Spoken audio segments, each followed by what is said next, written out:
You know who's just the best? Nick Friggin!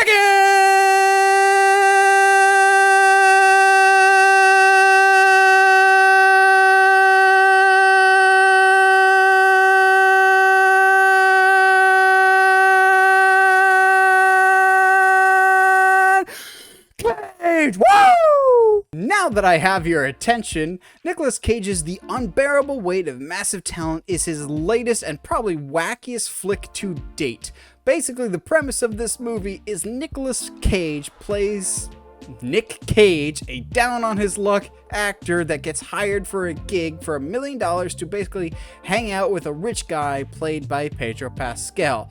This is an incredibly meta movie for those that have casually even diehard followed the career of Nicolas Cage. You know, his career has had its peaks and its valleys, and through it all, I have been a huge fan of Nicolas Cage, and I've been wickedly excited for this movie ever since it was announced of, you have a movie about Nicolas Cage where Nicolas Cage plays Nicolas Cage. Oh, I need that in my life, please, because I love Nicolas Cage so much. I know he's got this memeability, this reputation of wackiness and just flying off the handle and going berserker.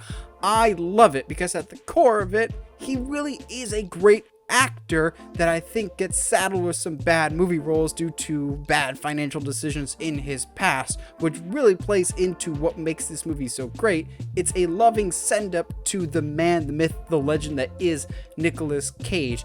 If you're a diehard Cage fan, there's references in this for you. If you're a casual Nick Cage fan and the only movie you've ever seen him in is National Treasure, there's references in this for you as well. But at the end of the day, this movie is just a loving tribute to the man that is Nicolas Cage. And honestly, I would say it's some of his best work in years, but Nicolas Cage, if you haven't been keeping up with him, has been putting in some of the best work of his career in recent years, whether it's Pig, in which case he probably should have been nominated for an Academy Award. He was phenomenal in that.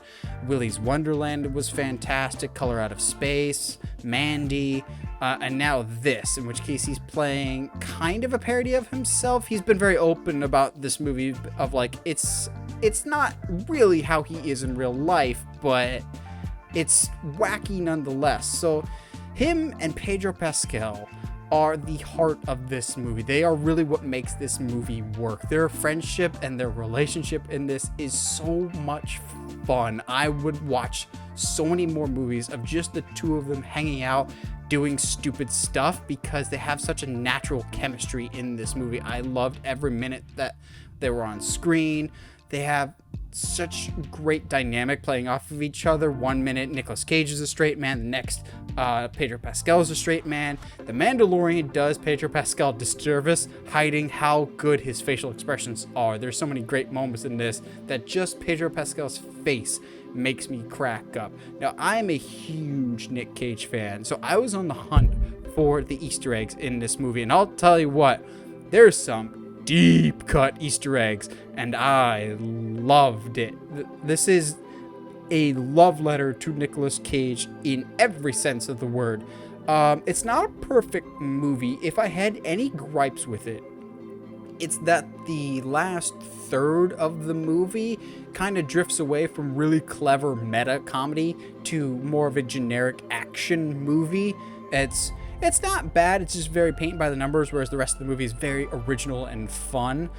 But it's such a breath of fresh air, and I really hope that this gets more of a mainstream eye back on Nicolas Cage. A running recurring joke in this movie is, and this'll get you back on top.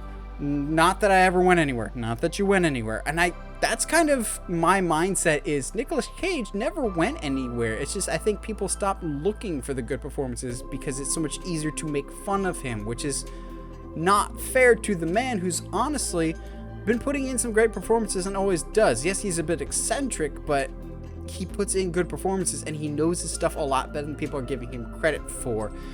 They even poke fun at some of his more eccentric methods of acting. I'm not just talking about the Rage in Cage. I'm talking about like the pneumo shamanism, I believe is what he called it for Ghost Rider Spirit Avengers. They bring that up. Like there's some great deep cuts in this.